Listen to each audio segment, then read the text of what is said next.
Hey, that was lovely. Nice song. Thank you.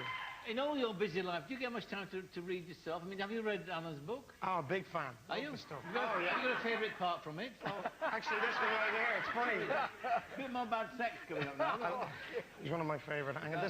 His hand stroked her shoulders and her arms, then slid the lycra top down to her waist, revealing her perfectly formed breasts.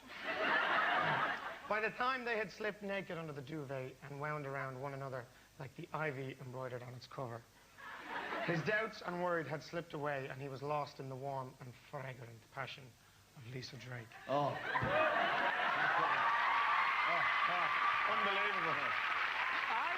Either I'll never work again, or the next book will go to the top of the other. This book's going to go back after tonight. Wait till you see. Yeah, let's talk about you then. What about, was it the musical family, typical Irish, as we imagine it to be? No, it wasn't actually. Was it? It wasn't, no. Like any Irish family, a few drinks at a wedding or something, and everyone's up to sing, but otherwise, no, it wasn't at all. So what were your ambitions there when you were growing up? I was involved with sport a lot when I was younger. You're very good, weren't you? Yeah, I was on the Irish team. I used to run. I was going for a scholarship to America, to Iona College, after my brother. But there was always something else I wanted to do, and I was involved in a few bands beforehand. And I don't know, I wanted great things. I wanted to be on TV, I wanted to be on the stage, I wanted to be performing, singing songs, whatever it may be, hosting TV. I didn't know what I wanted, but I wanted to do something. Yes. And I saw this advert in the newspaper while I was working in a shoe shop part-time. And it was for basically the Irish Take That, which was Yes. the ad. And it was perfect. It's just what I wanted, pop music, and to be seen on international television, singing songs, whatever, just to be part of that band.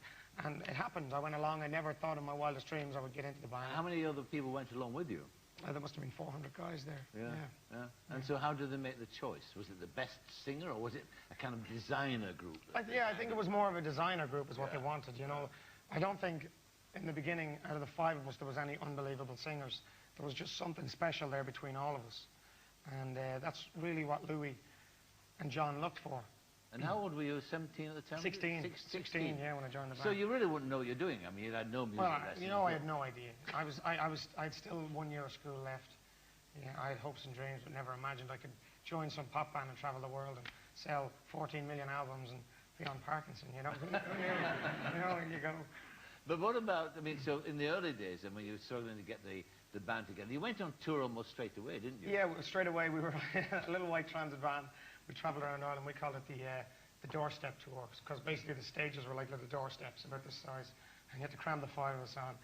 And it was quite funny. We had 2 microphones and 3 dummies, 2 live microphones and 3 dummies, and whoever was singing live would have the live mic, and so we'd do the dance routines, and someone would turn around, and before the song was finished, and you'd get the dummy mic or the live mic, whoever was going to do the link.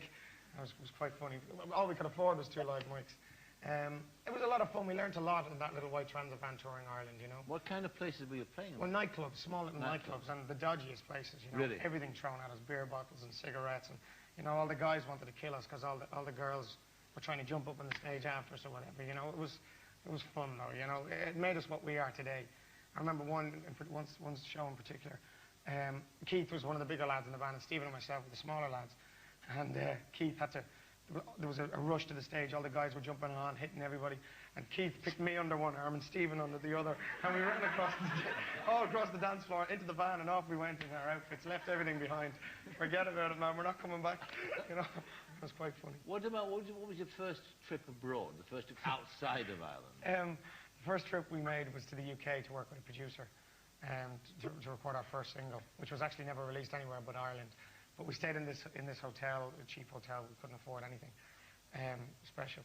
And we arrived in the hotel, and we were there for a good few nights. And when we were leaving, this phone bill turned up for about 90 or 100 quid. And between us, we had about 50 pence. You know, all we had was our flight home, taxi fare and flight home to the airport. So we thought, what are we going to do? You know, we've no money to pay this bill. And we were young guys. We thought we thought we were going to be arrested and never see our mothers again. You know, that's the way it was. So we didn't know what to do. So we had this plan. We were on the 4th floor in the hotel, so we had this plan. We were going to throw the bags out the window. 2 of us were going to stay in the room, throw the bags out the window, and the rest of us were going to be downstairs collecting the bags and run. So Keith, Mikey, and Shane went downstairs, and it was actually right in front of a Barclays bank, or one of the banks in front of us, which was quite convenient. A couple of Irish lads throwing bags in front of the bank. So you can imagine what everyone thought. But Stephen and myself were upstairs throwing the bags out, and we had a clever idea. We thought we'd throw our bags first, because if we threw their bags, they'd be gone, and we'd be left up in the room with our bags. So we threw our bags first, and then their bags. And we ran downstairs, and we were like two escaped convicts running across the lobby. You want to see us, the heads on us. Oh my God, we were as paranoid as you can imagine, flying across this lobby. We got out the door, we were gone. And we ran to this, we ran about a mile, I can't remember where we ran to. And we all went into McDonald's, and between us we had about £2.50. And we bought 6 chicken nuggets, one each. And while we were buying the chicken nuggets, we heard this siren, a police siren, and we thought it was for us. So the five of us legged downstairs and went into the toilet, and we hid in the toilet for about a half an hour eating our chicken nuggets, which was a sight. Unbelievable, but it's true. Not a glamorous start then. No, a great movie, but not a glamorous start, yeah. No, your mum didn't live, did she, to see your success, or did she? Did she? Yeah, the beginning of it, the first the beginning of it. 2.5 years, 3 years, which was, it was a great amount of success, but it didn't really happen until after that, you know. That's when Boyzone really kicked off later in 1998. It's when, No Matter What. And it's hard for me, you know. I wish she was here to see it all. She was my pillar of strength. She made me what I am.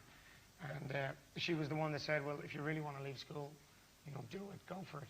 And, you know, That's what you were saying about people, you know, tell you, follow you.